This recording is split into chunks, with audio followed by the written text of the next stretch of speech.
4-5 দিন আগে আমার মাহফিল ছিল ময়মনসিংহ নেত্রকোনা। তো যাওয়ার পথে গাজীপুর পার হইয়া আমি দেখলাম যে একটা বৃদ্ধাশ্রমের সাইনবোর্ড দেখা যায়। তখন মেইন রোড থেকে 3-4 কিলোমিটার ভিতরে ঢুকলাম, একবারে ভিতরে চলে গেলাম। সেখানে গিয়ে দেখলাম যে বৃদ্ধাশ্রমে প্রায় 400 নারী পুরুষ। তো সেখানকার যিনি ম্যানেজার, 3 তলা ভবন অনেকগুলো, ম্যানেজারকে জিজ্ঞাসা করলাম এখানে কি শুধু গরিবেরা থাকে? ম্যানেজার জবাব দিলেন, হুজুর আমাদের এখানে গরিব আছে 8% মতো, আর 92% হলো ধনী মানুষ। আমি বললাম বলেন কি, ধনীরা কেন থাকে? বলো হুজুর পয়সা আছে কিন্তু সন্তান মা বাবার খবর নেয় না। বাড়ি আছে গাড়ি আছে, এমন লোক আছে বৃদ্ধাশ্রমে সন্তানরা খবর নেয় না। এখন দেখবে কে, এত বুড়া, দেখার কেউ নাই। তো আমাদের এখানে চলে আসছে। আমি বললাম টাকা নেন কত আপনারা প্রতিজন থেকে? বলে না, 1 পয়সাও আমরা নেই না, আমাদের কোম্পানি যিনি চালান তিনি একাই দেন। এই গরিব মানুষগুলো আমি পরে দেখতে গেলাম, 2-3টা রুমের পাশ দিয়ে গেলাম, এত দুর্গন্ধ। আমি বললাম কিরে ভাই এত দুর্গন্ধ? বলল ওরা এত অসুস্থ, প্রস্রাব পায়খানা করে রাখে, এগুলো পরিষ্কার করতে গেলেও কষ্ট হয়, আমরা করি কিন্তু এভাবে জীবন কাটছে। প্রিয় ভাইরা, মা বাবা তাদেরকে কাছে না রাখা দূরে ঠেলে দিচ্ছে সন্তানেরা। বিয়ের আগ পর্যন্ত মা সারা বোঝে না, বিয়ের পরে বউ সারা বোঝে না, এমন হতবাগা ছেলে আছে না? বউয়ের কথা শুনে মা বাবার গালি দেয়, বকা দেয়, ধাক্কা দেয়। মা বাবারে নিয়ে ধাক্কাধাক্কি করে, ধাক্কাধাক্কি করে, এ ঘরে 10 দিন, ওই ঘরে 10 দিন, এ ঘরে 10 দিন, ধাক্কাধাক্কি করে। যখন 9 দিন যায়, 10ম দিনে আস্তে কইরা নাতনি আইসা কয় দাদি আপনার খানা। বৌমা কয় আস্তে কইরা শাশুড়ির, আম্মা কাল থেকে এ ঘরে না ওই ঘরে। এই যে তোমার মাকে তুমি আরেক ঘর দেখাইয়া দাও, তার কলিজায় লাগে, কলিজায় লাগে। সে মনে মনে ভাবে ওই ছেলে তোরে আমি 2 বছর দুধ খাওয়াইছি, কাউকে ভাগ দেই নাই। 9 মাস 10 দিন পেটে রাখছি, কাউকে ভাগ দেই নাই। 4 থেকে 5 বছর তোর পায়খানা প্রস্রাব 2 হাতে সাফ করছি, কাউকে ভাগ দেই নাই। আর আজকে আমাকে নিয়ে ভাগাভাগি করিস।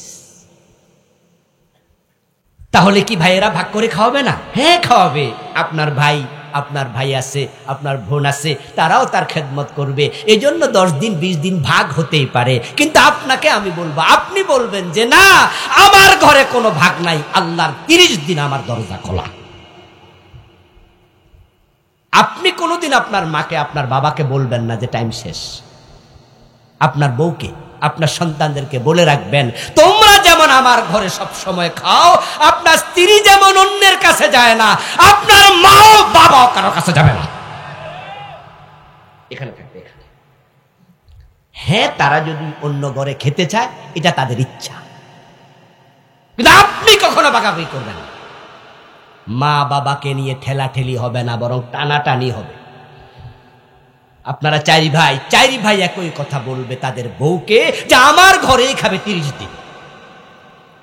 মাকে বাবাকে বলে দেবে এ ঘরে আসতে, এখানে খেতে, এখানের প্লেট নিয়ে, এখানের পাতিল থেকে তরকারি ভাত নিতে, কারো চেহারার দিকে তাকানোর প্রয়োজন নাই।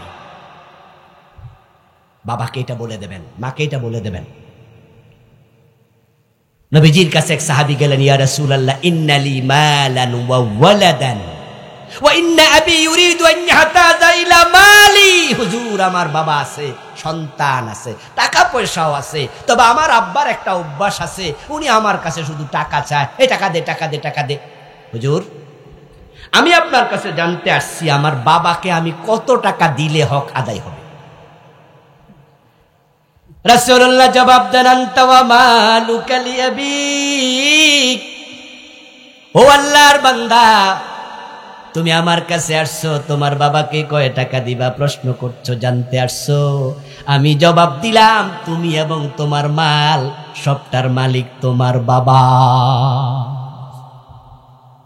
আর তুমি এসো করতে নিয়া, তুমি তোমার বাবা থেকে আসছো, তার বীর্য থেকে তোমার তৈরি, তো তুমি তো তা।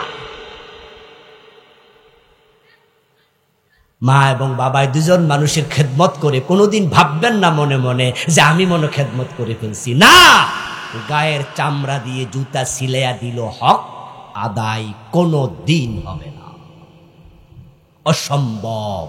তাদের ভালোবাসা ছিল অফুরন্ত, যেটার মোকাবেলায় ওই পরিমাণ ভালোবাসা দুনিয়ার কোন সন্তান দিতে পারবে না। ওমর রাদিয়াল্লাহু তাআলা আনহুর ছেলে ছিল আব্দুল্লাহ ইবনে ওমর। উনি বড় মাপের মুহাদ্দিস ছিলেন। একবার তিনি কাবা শরীফ তাওয়াফ করছিলেন। কাবা শরীফ তাওয়াফ করা কালে তিনি হঠাৎ করে নজর করে দেখেন যে একটা ছেলে তার কাঁধের মাঝে বুড়া একটা মহিলাকে নিয়ে কাবা তাওয়াফ করছে। শাহেদ ইবনে ওমর রাজুলান ইয়ামানিয়ান ইয়াতুফু বিল বাইত হামালা উম্মাহু ওয়ারা যহরিহি। ইবনে ওমর তাকায় দেখে এক ব্যক্তি মাকে কাঁধে নিয়ে কাবা তাওয়াফ করছে। উনি তার দিকে জিজ্ঞাসা নয়নে তাকালেন, আশ্চর্য হয়ে তাকালেন। ওই লোকটাও কারকে জিজ্ঞাসা করছে, পরিচয় পাইছে উনি তো ওমরের ছেলে আব্দুল্লাহ। তাওয়াফ শেষ করে আব্দুল্লাহ ইবনে ওমর রাদিয়াল্লাহু তাআলা আনহুমার কাছে গেছে, গিয়ে বলছি, হে আল্লাহর নবীর সাহাবী আব্দুল্লাহ, আমার বাড়ি ইয়ামান, এই মহিলা আমার মা, যাকে আমার কাঁধে আপনি দেখতে পাচ্ছেন, আমার মার শখ হয়েছে উনি হজ করবে, কিন্তু পশুর পিঠে, ওটের পিঠে, গাদার পিঠে, ঘোড়ার পিঠে বসে থাকার মতো শক্তি তার নাই। তাই মায়ের শখ পূরণ করার জন্য আমি ইয়ামান থেকে মাকে কাঁধে করে নিয়ে এসেছি। তারপরে মাকে কাঁধে নিয়ে আমি মিনায় গেছি, মুজদালিফায় গেছি, আরাফায় গেছি। এখন আপনি দেখতে পাচ্ছেন মাকে কাঁধে নিয়ে আমি কাবা শরীফ তাওয়াফ করছি। আরাইতা জাযাইতুহা ক্বালা লা ওয়ালা বিজাফরাতিন ওয়াহিদা। এবার ওই লোক প্রশ্ন করছে, আপনার কাছে আমার জিজ্ঞাসা হলো, প্রশ্ন হলো, আমার মায়ের যে হক আমার উপরে আছে, আমি যে লম্বা সফর করলাম কাঁধে নিয়া, হজ করাইলাম, আমার মায়ের হক আমি আদায় করতে পেরেছি কিনা? আব্দুল্লাহ ইবনে ওমর জবাব দেন, না, তোমাকে প্রসব করার সময় মা যে ব্যথা পায়া চিৎকার দিয়েছিল, এখনো একটা চিৎকারের হক আদায় হয় নাই। একটা যে বড় নিঃশ্বাস ফেলছিল প্রসব করার সময়, তুমি যে মারে একটা লাথি দিয়ে দুনিয়া আসছিলা, কলজার মাঝে লাগছিল, এখনো সেই বড় নিঃশ্বাসের হক আদায় হয় না। ওয়ালা তাকুল লাহুমা উফ ওয়ালা তানহারহুমা। জান্নাতে যেতে চান, ওই দুইজন মানুষকে কখনো আঘাত দেবেন না, তাদেরকে ভালোবাসুন, কলিজা দিয়া ভালোবাসুন, তাদের দোয়া নেন, আল্লাহ দুনিয়া আখিরাত দুইটা খুলে দেবে। এই যুবকেরা, মায়ের খেদমত, বাবার খেদমত জীবন দিয়ে করো, তারা দোয়ার খনি। পীর সাহেবের দোয়া কবুল হতে পারে, নাও পারে, হুজুরের দোয়া কবুল হতে পারে, নাও পারে, কিন্তু সন্তানের জন্য মা বাবার দোয়া আল্লাহ ফিরায় না। তবে দোয়াটা অন্তর থেকে আসা লাগবে, মুখের টানা। এমন কিছু করবেন যেন মুখে বলা না লাগে, ওই যে অন্তরে বলবে, আমার ছেলে করছে, এতে কপাল খুলে যাবে। অনেকে আছে খেদমত করার শুধু দোয়া চায়, মা দোয়া করেন, বাবা দোয়া করেন, কামের সময় নাই। আমি ধামতি আলিয়া থেকে কামেল পাস করেছি। দামতির নাম শুনছেন তো নাকি? এ আমাদের দেবিদ্বার, এখানেও দামতির কোনো ছাত্র থাকতেই পারেন। ওখানে একজন পীর সাহেব ছিলেন, যিনি মারা গেছেন, মাওলানা আব্দুল হালিম রাহিমাহুল্লাহ। প্রতিষ্ঠাতা ছিল উনার বাবা। উনার বাবা দামতির পীর সাহেব নামে বিখ্যাত। সরসিনার যে আবু নেসারউদ্দিন সাহেব রাহিমাহুল্লাহ, মানে আবু সালেহ সাহেবের বাবা, বর্তমান পীর সাহেবের কি দাদা মনে হয়। উনারা পীর ভাই ছিলেন। আমাদের আজিমউদ্দিন সাহেব ধামতি, নেসারউদ্দিন সাহেব সরসিনা, উনারা ফুরফুরা দরবারের খলিফা আবু বকর সিদ্দিক রাহিমাহুল্লাহর শাগরেদ। তো উনি বলতেছে যে আমার বাবা শীতকালে ওযু করার জন্য, তখন তো চাপা কলে শীতকালে অনেক জায়গাতে পানি ওঠে না, এখনো তো অনেক জায়গায় আছে চাপ দিলে পানি ওঠে না শীতকালে। বলল কুয়ার পানি নামতে নামতে একবারে নিচে নেমে গেছে, তো হাতে একটা লোটা লইয়া আসরের নামাজ পড়ার জন্য উনি ওযু করবে, লোটা লইয়া আস্তে করে তিনি কুয়ার দিকে নামতেছে। বুড়া মানুষ টুকটুক করে নামতেছে। এই অবস্থায় এক লোক দৌড় মেরে আসছে, দৌড় মেরে আসা বলল, হুজুর হুজুর হুজুর, আমার একটু সমস্যা, একটু আমার জন্য একটু দোয়া করেন। এটা বলে চলে গেছে। হুজুর আরেকটু নামছে, নামার পরে আরেকটা লোক দৌড় মারছে, হুজুর দাঁড়ান। তো হুজুর দাঁড়াইছে, উপরের দিকে চাইছে, নিচের দিকে নামতেছে। কি হয়েছে হুজুর? কয় আমি আসতেছি। হে দৌড় মারে আইসা লোটাটা হাতে নিয়ে বলছে, হুজুর আপনি নিচে নামা দরকার নাই, আমি পানি উপরে তুইলা দিই, আপনি উপরে তুইলা বৈশা বসেন, ওয়ান ওযু করেন। সে দৌড় মাইরা নিচে নামছে, লোটাটা ফুরাইছে, তারপরে হুজুরের হাতে লোটাটা দিছে, লোটাটা দিয়া সে আবার চলে যাচ্ছে। তখন হুজুর এক লোকের ডাক দিয়া কয়, দেখ দেখ, দোয়া চাইলোকে আর দোয়া ফাইলোকে।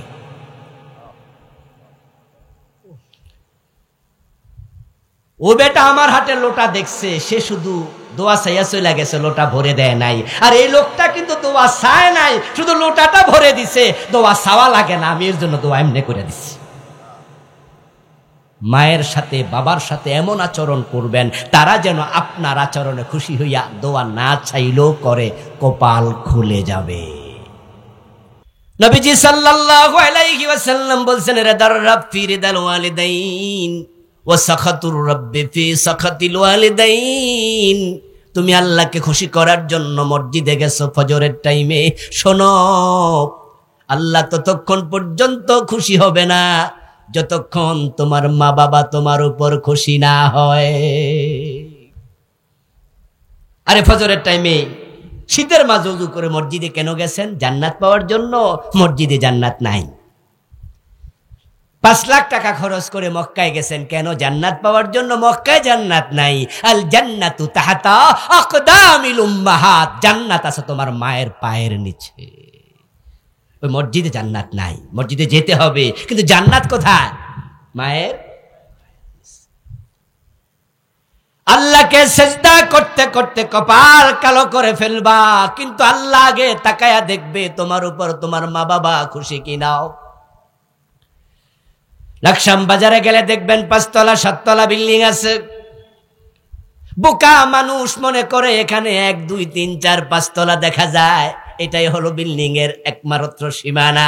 আর বুদ্ধিমান মানুষ বলে না, এখানে নিচে আছে কিছু ইট, কিছু ফাউন্ডেশনের স্ট্রাকচার, যেটা খালি চোখে দেখা যায় না।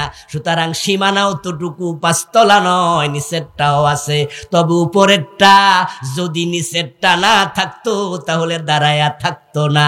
ঠিক ফাউন্ডেশনের উপরে যেমন বিল্ডিং খাড়ায়া থাকে, মা বাবার সন্তুষ্টির উপর আল্লাহর সন্তুষ্টি খাড়ায়া থাকে।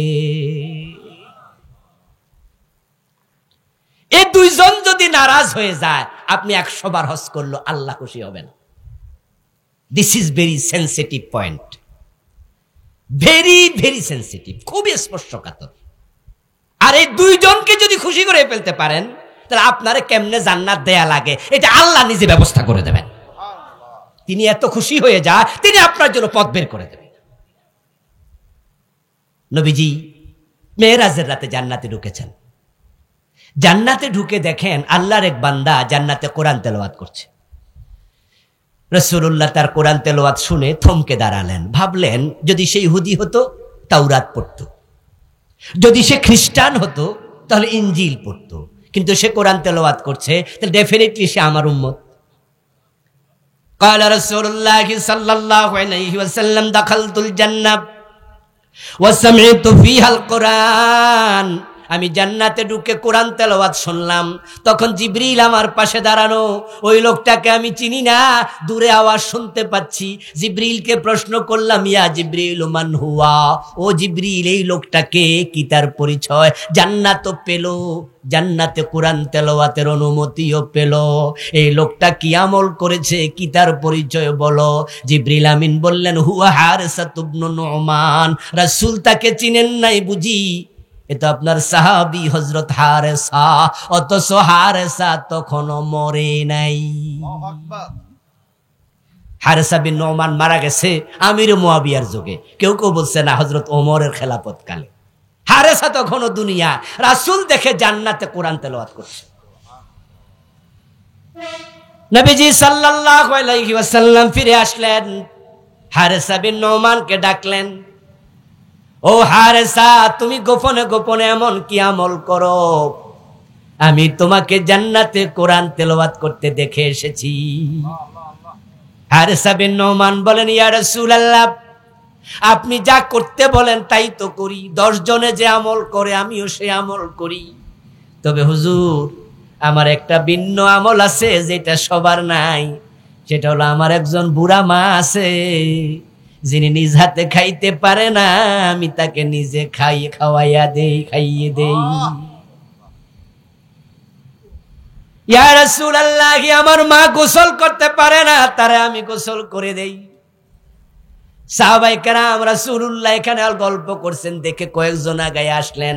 তারা এসে বলছে, কানা বাররুন নাস বিউম্মিহি, হুজুর সে ঠিক বলেছে, সে তার মায়ের সাথে খুব ভালো ব্যবহার করে। ইউতইমুহা বিয়াদিহি ওয়া ইয়াগসিলুহা বিয়াদিহি ওয়া ইয়াফলি রাসাহা বিয়াদিহি। সাহাবারা সাক্ষ্য দিচ্ছে, সে তার মারে গোসল করায়, তার মারে সে খাওয়ায়, ইভেন তার মাকে গোসল দিয়া মাথার চুলগুলাও সে চিরুনি দিয়ে আশ্রয়া দেয়। সে তার মাকে খুব মহাব্বত করে। আমার রাসূল এটা শুনে 3 বার বললেন, কাযালিকুমুল বিররু কাযালিকুমুল বিররু কাযালিকুমুল বীর। ও হারে সারে বুঝেছি এটাই বিররুল ওয়ালিদাইন। তোর মায়ের দোয়ার কারণে তুই দুনিয়ায় থাকতে তোরে আল্লাহ জান্নাত দিয়ে দিছে।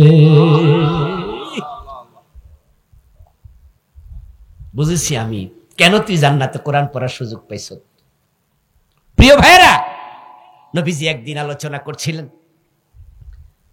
উনার আলোচনার ফাঁকে উনি রেগে গেলেন, একটু বদদোয়া দিয়ে দিলেন, রাগে মানফুহু রাগে মানফুহু রাগে মানফুহু। সহিহ মুসলিমের হাদিস, যে সে লোক মরে যাক, ধ্বংস হয়ে যাক, তার নাক ধুলায় মলিন হয়ে যাক, লুটে পড়ুক সে। রাসূল বদদোয়া দিচ্ছে। কোন একজন সাহাবী দাঁড়িয়ে গেলেন, ইয়া রাসূলুল্লাহ, আপনি তো অভ্যাসগত ভাবে কখনো বদদোয়া দেন না, কিন্তু আজকে আপনি কাকে বদদোয়া দিচ্ছেন বুঝলাম না। মান ইয়া রাসূলুল্লাহ ক্বালা মান আদরাকা ওয়ালিদাইহি ইনদাল কিবার আহাদাহুমা আও কিলাহুমা সুম্মা লাম ইয়াদখুলিল জান্নাহ। রাসূল জবাব দে, আমি আজকে বদদোয়া দিচ্ছি আমার সে উম্মত, ওই ব্যক্তিকে যে মা বাবা 2 জনকে অথবা 1 জনকে বৃদ্ধ অবস্থায় পেয়েছে, তার ঘরে তো জান্নাত ছিল, সে যদি জান্নাতে যেতে না পারে এমন হতভাগা উম্মত আমার দরকার নাই, আমি তারে বদদোয়া দিচ্ছি। যাদের ঘরে বৃদ্ধ মা বাবা আছে তাদের ঘরে আল্লাহর জান্নাত আছে। এই জন্য জান্নাত এখানে, জান্নাত তোমার মায়ের পায়ের নিচে, সেখানে যাও, সেখানে যাও, সেখানে যাও, সেখানে দৌড়াও। وقال رسول الله صلى الله عليه وسلم الوالد اوسط ابواب الجنه الوالد اوسط ابواب الجنه فمن شاء فليحافظ ومن شاء فليضيع। নবীজি বলেন, তোমরা জান্নাতে যাওয়ার জন্য যে দরজাগুলো আছে, শোনো, 8টা দরজা আছে। ইন্না ফিল জান্নাতি সামানিয়াত আবওয়াব। আর দরজা, জান্নাতে ঢোকার সবচেয়ে বড় দরজা হলো তোমার বাবার খেদমত, বাবার ভালোবাসা। তোমার সবচেয়ে বড় দরজা তোমার বাবার দোয়া। যে সন্তানকে বাবা দোয়া করে, আল্লাহ সবচেয়ে বড় দরজা দিয়ে তারা জান্নাতে ঢুকাই দেবে। ওয়াবিল ওয়ালিদাইনি ইহসান, ইহসান করো, ইহসান করো, ভালোবাসো। পরিতাপ, আমাদের দেশে এটা খুব পরিতাপ। ইদানিং কালে দেখবেন যে মা বাবার প্রতি জুলুম অত্যাচার বেড়ে গেছে। আগে তো ইয়াতিমখানা ছিল, এখন বৃদ্ধ নিবাস তৈরি হচ্ছে। মাতা পিতার সাথে সর্বোত্তম আচরণ করতেই হবে। আল্লাহ তার ইবাদত করতে বলেই মা বাবার কথা বলেন কোরআনে, এ জাতীয় অনেক জায়গায়। ওয়াবুদুল্লাহ ওয়ালা তুশরিকু বিহি শাইআ ওয়া বিল ওয়ালিদাইনি ইহসানা আনিশকুরলি ওয়ালি ওয়ালিদাইক।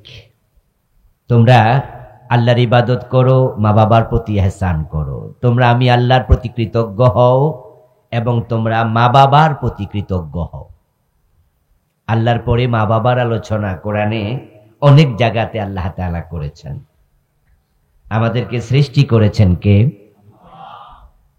তিনি সৃষ্টি করলেন কার পেটে? মায়ের পেটে। বাবা এবং মা তাদের দেহের XY, তাদের শুক্রাণু, তাদের ডিম্বাণু, তাদের থেকেই আল্লাহ আমাদের বানালেন তিনি, কিন্তু ওসিলা হলো মা বাবা। তাই আল্লাহ নিজের ইবাদতের সাথে সাথে মা বাবার কথা বললেন। এখানে যদি সমন্বয়ের ঘাটতি হয় তাহলে ইবাদত করেও জান্নাত পাওয়া যাবে না। আমরা আজকের এই মাহফিলে গরমের মাঝেও সমবেত হলাম, উদ্দেশ্য আল্লাহর জান্নাতের পথ খুঁজে পাওয়া। যাওয়ার সময় কি বিরিয়ানির প্যাকেট দেয়া হবে? এজন্য কেউ কি এসেছেন? এসেছেন আলেম ওলামাদের মুখ থেকে আল্লাহর জান্নাত পাওয়া যায় এ মর্মে কিছু কথা শুনবো। জান্নাত পাওয়ার জন্য এই কিতাবের কাছে আসতে হবে, এখানে যা আছে সেটা মানতে হবে। এ কোরআনের বাহিরে জান্নাতের পথ দেখানোর কোনো কিতাব পৃথিবীতে নাই। যালিকাল কিতাবু লা রাইবা ফীহি হুদান লিল মুত্তাকিন।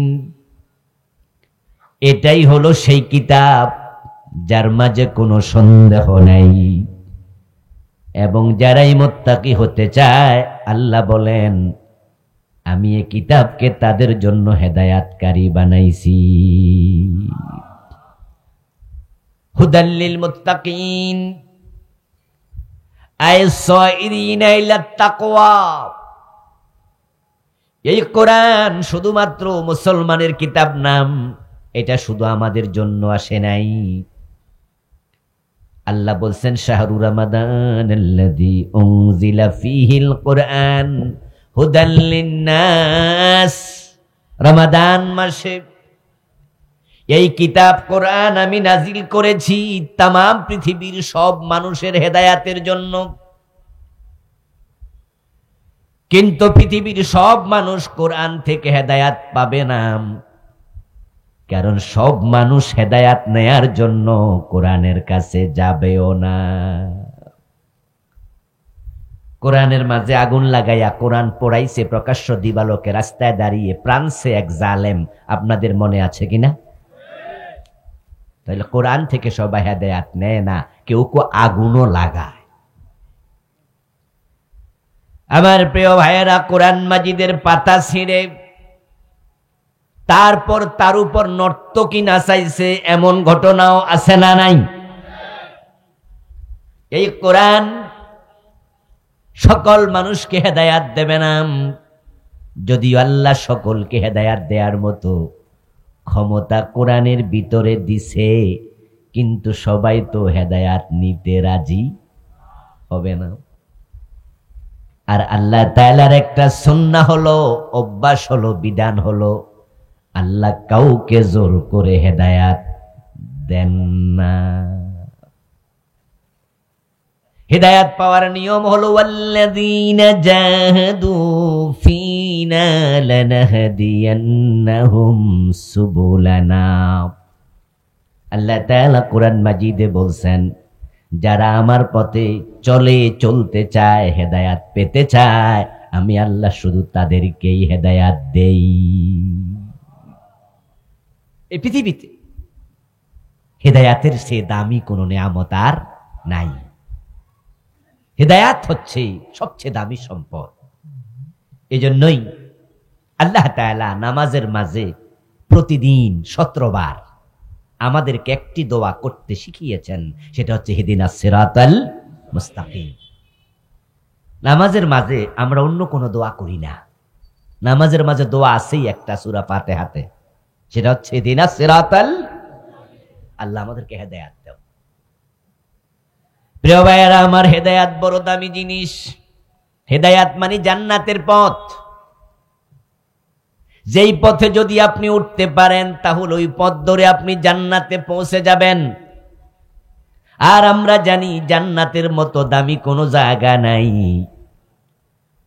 রাসূলুল্লাহ বলেছেন, মাওদাউ শিবরিন ফিল জান্নাতি খায়রুম মিনাদ দুনিয়া ওয়া মা ফিহা। জান্নাত এত দামি জায়গা যার 1 বিঘত জমির মূল্য তাম পৃথিবীর চেয়ে বেশি। হেদায়াত যে পায় সে জান্নাত পায়। হেদায়াত মানে জান্নাতের পথ। এত দামি জান্নাত আল্লাহ কি জোর করে মানুষের দিব? মোটেও না। এটা পাওয়ার জন্য কাঙ্গাল হওয়া লাগে। দুনিয়ার সকল মানুষ জান্নাত পাওয়ার জন্য, হেদায়েত পাওয়ার জন্য কোরআনের কাছে যাবে না, আর আল্লাহ জোর করে হেদায়েত দেয় না, বরং হেদায়েত পাওয়ার জন্য আল্লাহর কাছে প্রার্থনা করা লাগে, চেষ্টা করা লাগে। আর আল্লাহ তাআলা রহমান, তিনি রহিম, তাই যারাই হেদায়েত পেতে চায় আল্লাহ তাদেরকে হেদায়েত দিয়ে দেয়। প্রিয় ভাইয়েরা, আল্লাহর জান্নাতে যাওয়ার জন্য কোরআনের কাছে আসতে হয়। তা আপনারা আলহামদুলিল্লাহ আজকে তাফসীর মাহফিলে এসেছেন, যে আল্লাহ তাআলা আমাদেরকে কোরআনের মাহফিলে আসার সুযোগ দিলেন, বসার সুযোগ দিলেন। আমরা সে আল্লাহকে শুরুতে কৃতজ্ঞতা জানাই, শুকরিয়া জানাই। সবাই মিলে একবার জোরে জোরে কালিমাত শুকর পড়ি, আলহামদুলিল্লাহ। প্রিয় দিনী ভাইরা, কোরআন হচ্ছে দামি কিতাব। এই কিতাবের সান্নিধ্যে, সংস্পর্শে যারাই যায় তাদের দামও আল্লাহ নিজে বাড়াইয়া দেয়। যেই জাতি, যেই ব্যক্তি আল্লাহর কোরআন পড়ে, আল্লাহর সাথে তার এতটাই সম্পর্ক হয়। নবীজি বলেছেন, ইন্নাল মালাইকাতা লাতাদউ আজনিহাতাহা রিদাল লিতালিবিল ইলম। কোরআন শিখার জন্য, হাদিস শিখার জন্য কোন মানুষ যখন তালেব হয়, সে প্রার্থিত হয়, সে চায়, চেষ্টা করে কোরআন শিখার মজলিসে যায়, আল্লাহর ফেরেশতারা তার পায়ের নিচে নিজের পাখা বিছিয়ে দেয়। আর যখন কেউ এটা শিখে ফেলে, কথা কিন্তু বুঝবেন, আমরা তো মনে করি তালিবুল ইলম মানে মাদ্রাসার ছাত্র। ও দোস্ত, তালিবুল ইলম মাদ্রাসার ছাত্র এটা ঠিক, কিন্তু শুধু মাদ্রাসার ছাত্র নয়। আজকের মাহফিলে যারা ইলম শিখতে এসেছেন তারাও তালিবুল ইলম। তালেব মানে প্রার্থনাকারী, তালেব মানে অনুসন্ধানকারী, ইলম মানে ইলম, কোরআন হাদিসের ইলম। তো তালিবুল ইলম মানে হচ্ছে যে কোরআন হাদিসের ইলম খোঁজে, অনুসন্ধান করে, শিখতে চায়। তাহলে এখানে কি বলছে মাদ্রাসা ছাত্রের কথা? তবে হ্যাঁ, আমাদের দেশে শিক্ষা ব্যবস্থা দুটা, একটা হলো মাদ্রাসা শিক্ষা ব্যবস্থা, আর একটা জেনারেল শিক্ষা ব্যবস্থা। আমাদের দেশে যে প্রাইমারি স্কুল আছে, হাই স্কুল আছে, কলেজ আছে, বিশ্ববিদ্যালয় আছে, এই প্রাইমারি হাই স্কুলে আমাদের বাচ্চাদেরকে আমরা কেউ কি মাওলানা হওয়ার জন্য, হুজুর হওয়ার জন্য, কোরআন হাদিসের আলেম হওয়ার জন্য ভর্তি করাই? আর যে মাদ্রাসাগুলো আছে সেখানে আমরা কেউ কি আমাদের সন্তানদেরকে প্রফেসর হওয়ার জন্য, জেনারেল টিচার হওয়ার জন্য ভর্তি করাই? মাদ্রাসাতে যারাই ভর্তি করাই, আমরা সবাই মনে করি আমার ফোলাটা আলেম হোক। এই জন্যই তালেবুল ইলম বলতে মাদ্রাসা ছাত্রদেরকে বেশি বোঝা। কিন্তু আপনারা যারা আজকের মাহফিলে এসেছেন, আসার সময় মনে মনে আপনার এরকম একটা ইরাদা ছিল যে আমিও আজকে কোরআন এবং হাদিস থেকে কিছু আলোচনা শিখবো, শুনবো, অনুসন্ধানকারী। আজকে আপনার পায়ের নিচে ফেরেশতা পাখা বিছিয়েছে, কোনো সন্দেহ নাই, আপনিও তালেবুল ইলম। আর মানুষ যখন কোরআন শিখে ফেলে, قال رسول الله صلى الله عليه وسلم الماهر بالقرآن مع السفرة الكرام البررة। যখন কোন ব্যক্তি কোরআনের পণ্ডিত হয়, আলেম হয়, আপনি আয়াত পড়লে অর্থ বোঝেন, শুধু অর্থ না, আল্লাহ তাআলা এখানে কি বুঝাতে চেয়েছেন আপনি ব্যাখ্যাও বোঝেন, মাসআলাও বোঝেন। আপনি যখন কোরআনের পণ্ডিত, হাদিসের পণ্ডিত হয়ে যান, নবীজি বলেন তার পায়ের নিচে পাখা বিছায় ফেরেশতারা, আর তা নয়, মাসাফারাতিল কিরামিল বারারা, তার সম্মান আল্লাহ এত বাড়ায়া দেন, আল্লাহর নৈকট্য প্রাপ্ত ফেরেশতাদের সম্মান যত বেশি।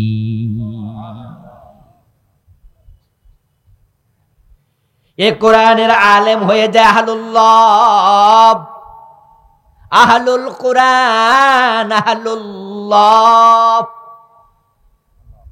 যারা নিয়মিত কোরআন পড়ে, হাদিস পড়ে, মানুষের কোরআনের পথে ডাকে, হাদিসের পথে ডাকে, নিজে সারাক্ষণ কোরআন হাদিসের চর্চা করে কোরআন হাদিস মেনে চলে। রাসূলুল্লাহ বলেছেন তারা আল্লাহর পরিবারের সদস্য হয়ে যায়। আহলুল কোরআন হুম আহলুল্লাহ, তারা আল্লাহর পরিবারের সদস্য হয়ে যায়। আচ্ছা, আমরা এখানে যারা আছি আমাদের সবার কি পরিবার আছে না? কথা বলেন না, আছে না? আছে না? আচ্ছা, আপনারা যদি আমি প্রশ্ন করি আপনার পরিবারের সদস্য কত, তা আপনি বলবেন যে হুজুর আমার 3টা ছেলে আছে, 2টা মেয়ে আছে, মা বাবা আছে, আমরা মোট 7 জন, মোট 8 জন। অথবা একজন এক এক রকম বলবেন, কেউ 10 জন, কেউ 12 জন, কেউ 3 জন, কেউ 5 জন, বলবেন না এরকম? আচ্ছা, আপনার এলাকা যত লোক আছে সব পরিবারের সদস্য?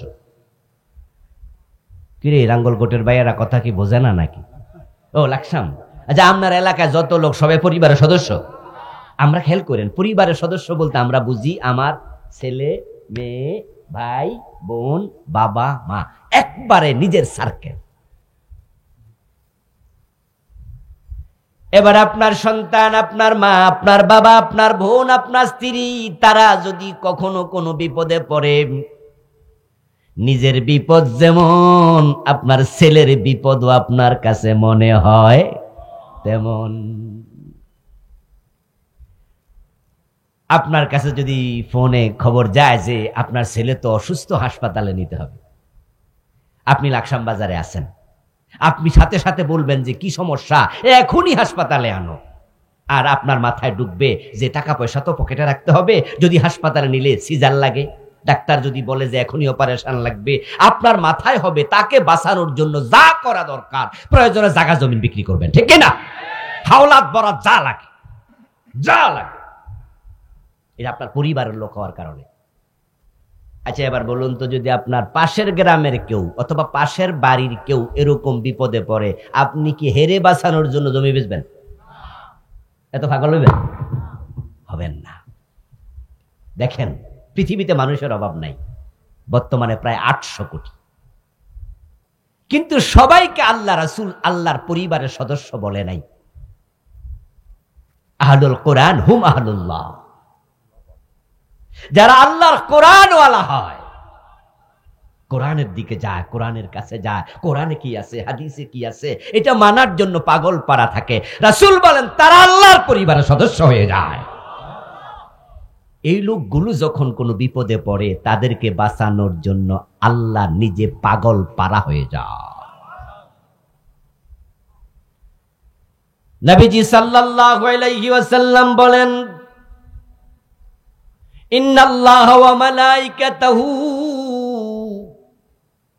নিশ্চয় আল্লাহ এবং তার ফেরেশতারা, হাত্তাল হুত, ইবেন কি মাছগুলো, হাত্তান নামলা ফি জহরিহা, ইবেন গর্তের ফিফিলিকাগুলো, ইস্তাগফিরুন, যারা আল্লাহর কোরআনের আলেম হয়, আহলুল্লাহ হয়, তারা কোনো গুনাহ করলে তাদের সবাই মিলে আল্লাহর কাছে ক্ষমা চাইতে শুরু করে।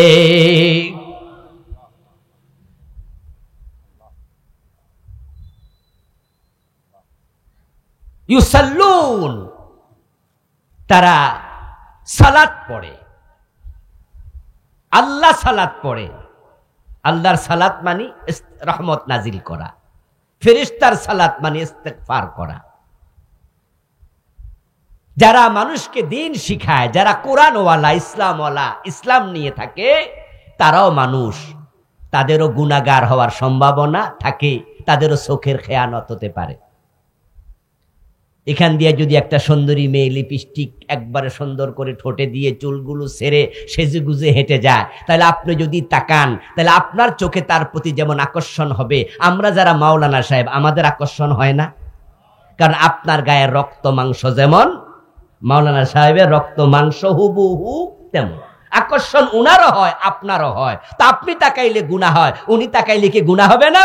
কিন্তু তিনি আহলুল্লাহ হওয়ার কারণে রাসূল বলেন, যখন এই জাতীয় গুনাহ টুনা হয়ে যায়, তখন আল্লাহ তাআলা মাছদেরকে বলে, পিঁপড়াদেরকে বলে, ও পিঁপড়ারা, মাছেরা, অমকেরা তমকেরা, ফেরেশতারা, আমার বান্দা আমার পরিবারের সদস্য গুনাহ কইরা জাহান্নামে চলে যাচ্ছে, তোমরা আমার কাছে তার জন্য ক্ষমা চাও, তারা ক্ষমা চায়, আল্লাহ মাফ করে দেয়। কারণ যেহেতু এটা হেদায়াতের কিতাব, এটার কাছে যে আসছে সে জান্নাতের পথ পাবে। এখন আলেম ওলামা জান্নাতের পথ পাইলো, পাওয়ার পরও দোজকে যাবে, আল্লাহ এটা পছন্দ করেন না। এজন্য তাদের জন্য ওই নিষ্পাপ মাসুম মাখলুকাতকে দিয়ে আল্লাহ ইস্তেগফার করায়। এবং কোরআনের কাছে যে ব্যক্তি আসে আল্লাহ তাকে হেদায়েতের পথ দেখায়, তার উপর অটল অবিচল রাখে।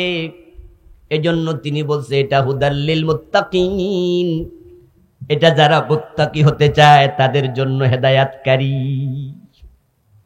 যারা মুত্তাকি হতে চায়। কিন্তু দুর্ভাগ্যের বিষয় হলো এই কোরআন থেকে হেদায়াত নেয়ার জন্য সকলে কোরআন পড়ে না। কোরআন পড়ার বিভিন্ন উদ্দেশ্য আছে, কোরআন শোনার বিভিন্ন উদ্দেশ্য আছে। আজকের মাহফিলে যারা আসছে সবাই হেদায়াতের নিয়তে আসে নাই। হুজুরের চেহারা কেমন, কণ্ঠ কেমন, একটু শুনি তারপরে বাড়ি চলে যাব, ভালো লাগলে বসবো, ভালো না লাগলে বসবো না। হুজুর যে ওয়াজ করবে, হুজুরের ওয়াজ ততক্ষণ পর্যন্ত সাপোর্ট করব যতক্ষণ পর্যন্ত আমার মন মতো হবে। যখন মনের বিপরীত হয়, হুজুরের কোরআন হাদিসের ওয়াজ হওয়ার মজা লাগে না। অসংখ্য শ্রোতা। আমি যদি আপনাদের কাছে এখন জিকিরের পক্ষে ওয়াজ করি, সবাই বলবে ঠিক ওয়াজ, জিকির দারুণ জিনিস। নামাজের ওয়াজ করি, বেনামাজি পর্যন্ত মাথা লড়াইয়া বলবে না না ওয়াজ ঠিক আছে, এটা লাগবে, আমি নামাজ পড়ি না, আমার দোষ, কিন্তু হুজুর যা কইছে ঠিক ওয়াজ। কিন্তু সুদের বিরুদ্ধে শুরু করলে যারা এই সুদখোর চেহারা কালো হয়ে যাবে, বলবে যে এই ওয়াজটা না করলে চলতো না।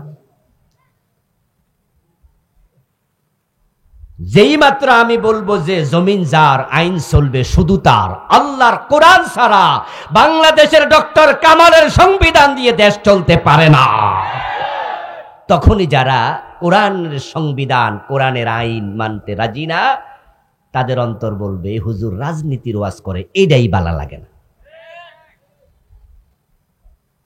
এ কোরআন থেকে সকলে হেদায়েত নিতে আসবে না, সবার সৌভাগ্য নাই।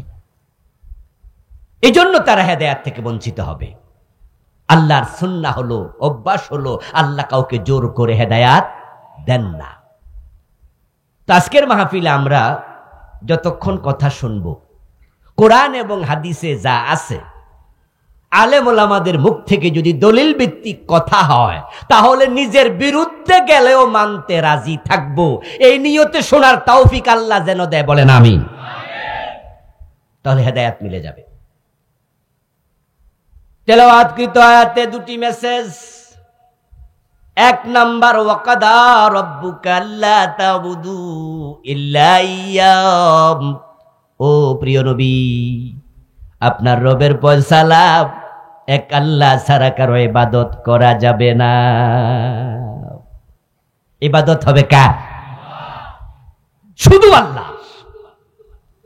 মানুষ দুই সত্তার ইবাদত করে, পৃথিবীর মানুষগুলো দুজনের ইবাদত করে।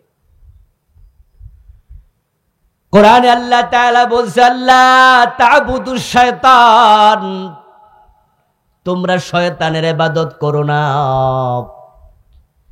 এই শব্দ দ্বারা বোঝা যায় শয়তানের ইবাদত করে এমন মানুষও আছে। আল্লাহ তা'বুদুশ শায়তান ইন্নাহু লাকুম আদুউম মুবিন, তোমরা শয়তানের ইবাদত করিও না। তাহলে কার ইবাদত করো? এবার বলছে আনিবুদুনি হাদা সিরাতুম মুস্তাকিম, তোমরা শুধু আমি আল্লাহর ইবাদত করো। এই দুটা মেসেজ নিয়ে আমরা আজকে বাড়িতে যেতে চাই। রাজি আছেন তো ইনশাআল্লাহ? একটা হলো আল্লাহ ছাড়া কারো আইন মানব না, ইবাদত করব না আল্লাহ ছাড়া কারো, সব জায়গায় আল্লাহর কথা মানব। আমরা শুরু করে দেই। আপনাদের এলাকায় 100 বছর আগের এমন মসজিদ কি দুই একটা আসেনি? আমি জানি না আছে কিনা, থাকবে, খোঁজেন। 50 বছর 70 বছর আগে মসজিদ বানাইছে। 50 বছর আগের মসজিদে কি একজন ইমাম ছিল? 50 বছর অসম্ভব, চেঞ্জ হয়েছে, 2 জন 3 জন 5 জন। কিন্তু মাগরিবের নামাজ কয় রাকাত? এটা চেঞ্জ হয়েছে? ইমাম চেঞ্জ হয়েছে 50 বছরে 10 জন 5 জন, কিন্তু মাগরিবের ফরজ 3 রাকাত চেঞ্জ হয় নাই। এটা একটাই আছে, কোরআনটাকে সবাই মিলে সংসদে পাঠায়া দেন, দল পরিবর্তন হবে, আইন আর পরিবর্তন হবে না। আর কোরআন দিয়ে যখন দেশ চলবে, এমনি শান্তি আসবে, সমৃদ্ধি আসবে, উন্নতি আসবে, দুনিয়ায় শান্তি, আখিরাতে মুক্তি মিলে যাবে। আল্লাহ তাআলা আমাদের সকলকে কোরআনওয়ালা হওয়ার তৌফিক দাও, বলেন আমিন। হাযা মা ইনদি ওয়াল ইলমু ইনদাল্লাহ আলাইহি তাওয়াক্কালতু ওয়া ইলাইহি উনীব। আমরা সংক্ষেপে একটু দোয়া করতে চাই। প্রিয় ভাইয়েরা, আগামী দিন আপনারা জানেন যে বর্তমান বিশ্বের সবচেয়ে মজলুম